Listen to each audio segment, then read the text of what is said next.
नरसिंह देव आधे मनुष्य आधे सिंह। पहले इनकी कहानी सुनते हैं और अंत तक बने रहना, क्योंकि 3 इंपॉर्टेंट लेसन्स आपको बताऊंगा जो जिंदगी में बहुत काम आएंगे। कश्यप ऋषि और उनकी पत्नी दीति को 2 पुत्र हुए, जिनमें से एक का नाम हिरण्याक्ष और दूसरे का हिरण्यकशिपु था। हिरण्याक्ष को भगवान विष्णु ने पृथ्वी की रक्षा हेतु वराह देव का रूप धरकर मार दिया था।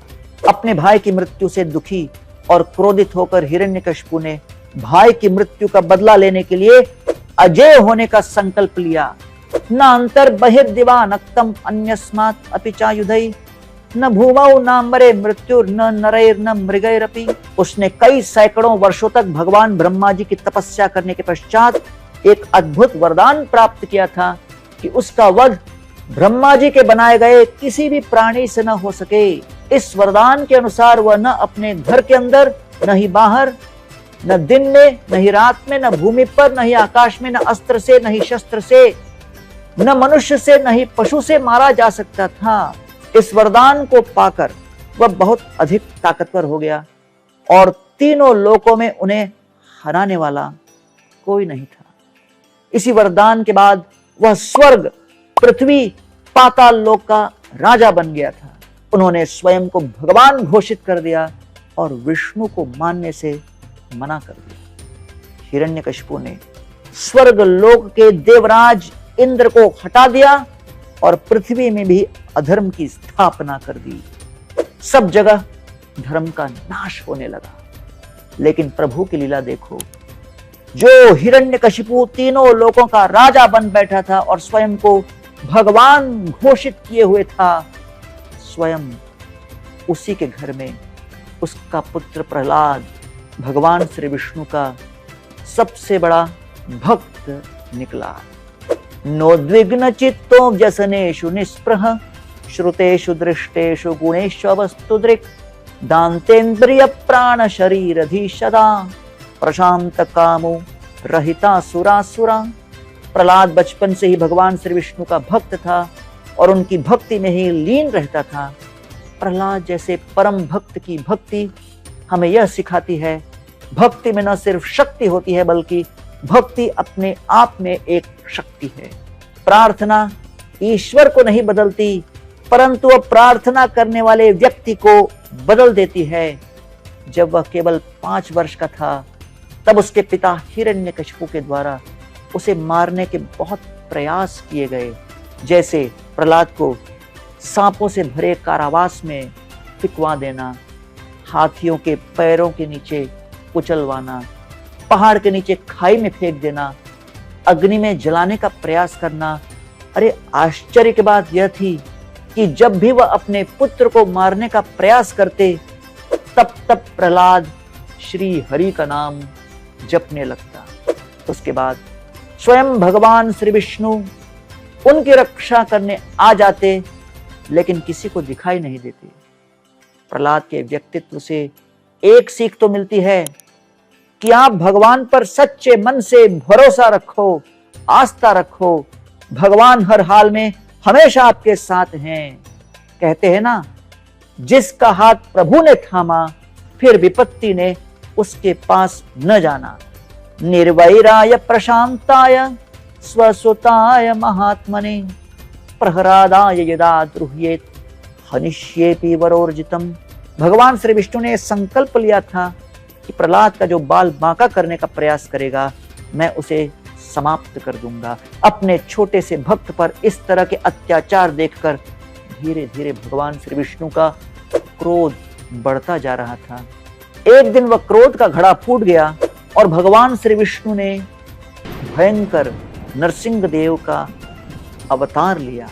सत्यम विधातुम निज भृत्य भाषितुम व्याप्तिम च भूतेषु अखिलेषु चात्मनः अदृश्यता अति अद्भुत रूपमुद्वहन् स्तंभे सभायां न मृगम न मानुषम। जब हिरण्यकशिपु के द्वारा प्रहलाद को मारने की सभी कोशिशें नाकाम हो गईं, तब उसने क्रोध से अपने पुत्र से पूछा कि यदि भगवान विष्णु हर जगह हैं, तो क्या वह अपने सामने वाले स्तंभ में भी हैं?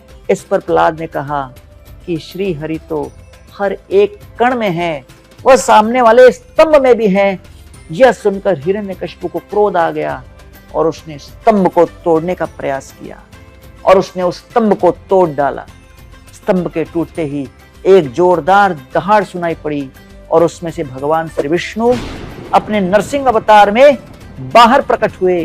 वह जोर जोर से दहाड़ रहे थे, जिस कारण आसपास हाहाकार मच गया।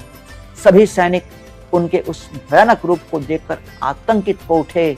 भगवान के नरसिंहदेव अवतार ने हिरण्यकशिपु पर भीषण प्रहार किया और उसे खींचकर उसके भवन के दहलीज पे ले आए।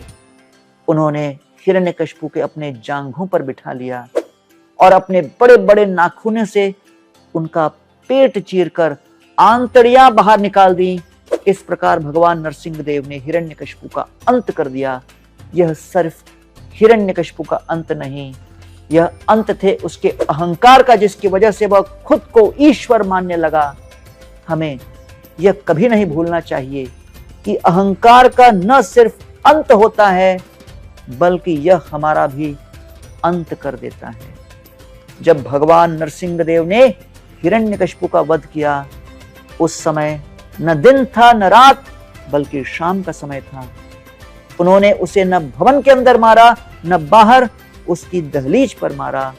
भगवान नरसिंहदेव ने न उसे भूमि पर मारा न ही आकाश में, अपनी गोद में बिठाकर मारा। न ही अस्त्र से मारा न ही शस्त्र से, बल्कि अपने नाखूनों से मारा। भगवान नरसिंहदेव का अवतार न ही मानव का था, न पशु का, न ही किसी सुर असुर का, और न ही उनकी उत्पत्ति भगवान ब्रह्मा जी ने की थी।